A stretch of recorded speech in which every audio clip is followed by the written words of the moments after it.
year did you start working at RHS? Let's see. I came over in the fall of 1976. Was there any reason that you started working here besides you wanted a job? Well, basically, I'd already spent 3 years teaching. I taught at Resurrection for 3 years, and I got offered an opportunity to come over here at triple the pay. I wasn't going to turn that down, and so I started teaching. My goal was always to teach in high school, and so when the opportunity came, I just came over. What, what made you want to be an English teacher after you had a negative education experience?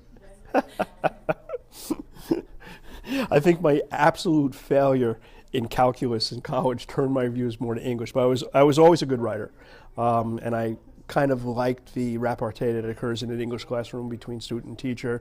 I think we have a lot more freedom in terms of the subject matter and where we can go and the types of education we have. And I had some really, really good English professors in college, and it kind of just turned me that way. And luckily, the education major, which was just coming into vogue back then, was on the cutting edge of a lot of new experiments. So those classes were just fun. And as a result, I kind of put the two of them together and said, I think I'm going to be an English teacher. And that's how it happened. What's the biggest change you've noticed at Rye High School? There have been a lot of changes. Obviously, from a teacher's perspective, the turnover in number of people who I've taught with, and I've probably watched, 1,200 years of educational experience retire, which is kind of sad. And so, a big difference in terms of the staff. I am the most experienced person on staff here, so I've been here the longest. There have been a lot of physical changes to the buildings. Okay, they've really changed, and I've gone through 4 renovations in this place, so I've seen the scale of all of those, and the students have changed a great deal. I think students are far more stressed. I think there's a lot more pressure that's being put on them to perform. I also think that a lot of them think they have a God-given right to get into college without doing any of the work, so that's changed. I've seen a lot of administration change. So there have been a lot of changes, but it's odd because the building itself, at least the principal building of the high school, looks more like it did in 1976 now than it did when I was here for all the different exchanges and stuff. Do you think, for the most part, that the school's been affected positively or negatively? I think the jury's still out on that. We're getting bigger, and I think that in a school that really values, close student contact, that's a negative. I remember when average class sizes were 18, now we're up to 23, 24, 25. I have classes of 30 kids. That creates problems. I think the facilities are a bit stressed as a result of that. And I think that brings along a negative. Also, I think people are so pressed in terms of teaching and working with kids all the time that we don't have the camaraderie among the faculty and the students that we used to have. I used to know the name of every student in the school. You simply don't know that anymore. And we've lost a little bit about that relationship that we used to have with all the students, where you had time to sit down and talk to them in the hallways. I remember years where I'd be in the hall, literally sitting down on the floor with you guys talking about what you're doing and that type of thing. And we simply don't have that kind of time anymore. So that's something we've lost, which is unfortunate. What we haven't lost is what happens in a lot of the classrooms. I think the relationships between the teachers and the students within their classrooms are tremendous. And I also think in terms of how much the teachers are willing to put forth to the students, how much they're willing to help them on anything is really, really good too. I think that's pretty strong. So, change comes, and some change is going to be good and some change is going to be bad. It all depends upon how you choose to handle it and how much you're going to allow those changes to affect you in a negative or positive way. How do you think the students themselves have changed? I think they feel they're more entitled. Okay, they don't work as smart as they used to. Many of them still work very hard, but I don't think they work as smart. I think they've been kind of sold a bill of goods about how many AP classes they must take. I think so. A lot of the students have lost the basic value in terms of education, education for education's sake. Now it's give me the grade and let me move on. And we had a lot of that earlier on too, but that's kind of sad because the best part about teaching and the best part about learning is that interchange, and it happens when you have those discussions. You're like, wow, I never knew that. I honestly think that when a Rye High School kid tells you, hey, I am so busy, I don't know what I'm doing, I believe that kid. I think you guys are so overscheduled. I think we've lost a lot of love for reading. We very, very seldom read for pleasure anymore because we're so packed in with stuff.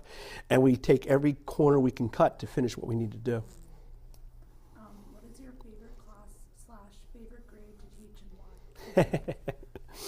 I vacillate back and forth on that. I really like seniors, even though they think I hate them, because to me it's amazing because I had so many of them when they were freshmen, and when we come back in class, how little either of us have changed. I kind of find that interesting.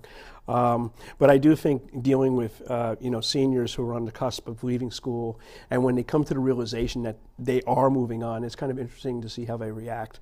I love my AP classes, and I mean that's a given. You guys work hard in those classes. The discussions are great. It's probably the closest to a college discussion that you can have in high school when people do the work. And the freshmen are freshmen. I mean, they provide a lot of laughter on my part because I just can't believe some of them sometimes.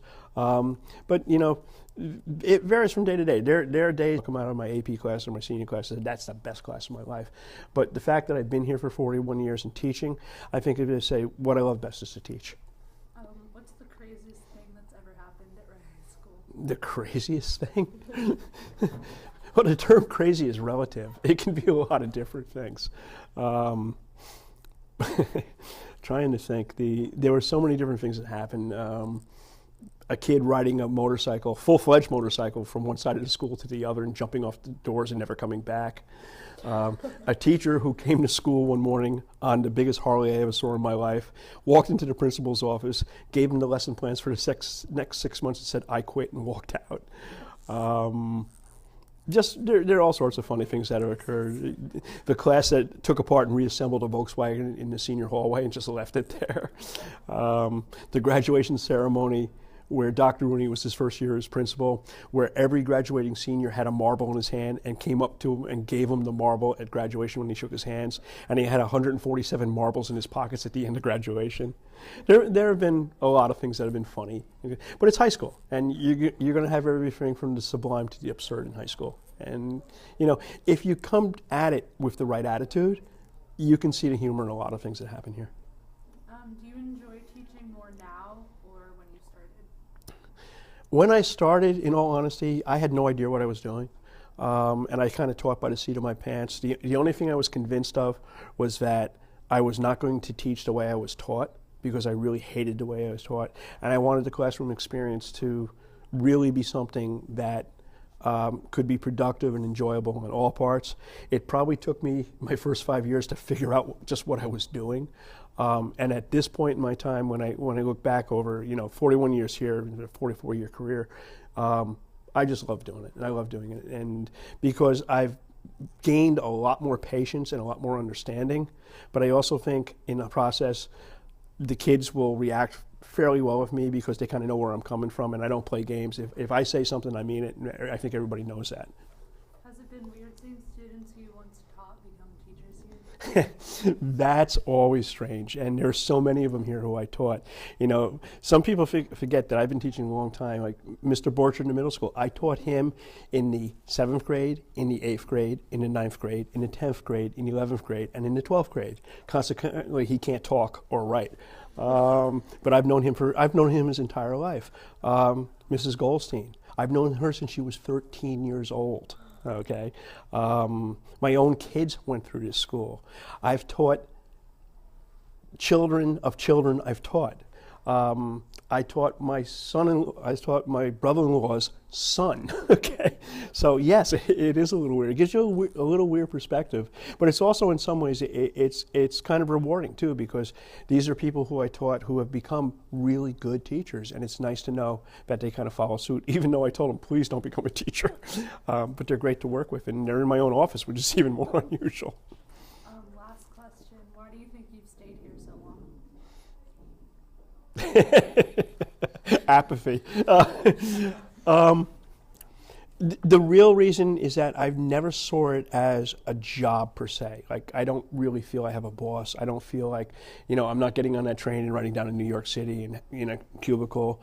I still think effective within the classroom, and I enjoy it. And I've always told, and everybody knows it, the minute this stops being enjoyable for me overall, because there's some days I hate it, but the minute it stops being enjoyable for me overall, I'm gone. I could have been gone a long time ago, but and I also think the other problem is that I define myself as being a teacher, and if you retire, you're retiring from what you define yourself as. What do you do? That's, you know, if you think about it, from the moment that I got out of college, I graduated in 1973, I've been in a classroom since the moment I've got out of college, which means I've never not been in a classroom in my entire life. I've never had any other full-time job, okay? So I'm either in a classroom or I'm on the field coaching, and that's all I've ever done.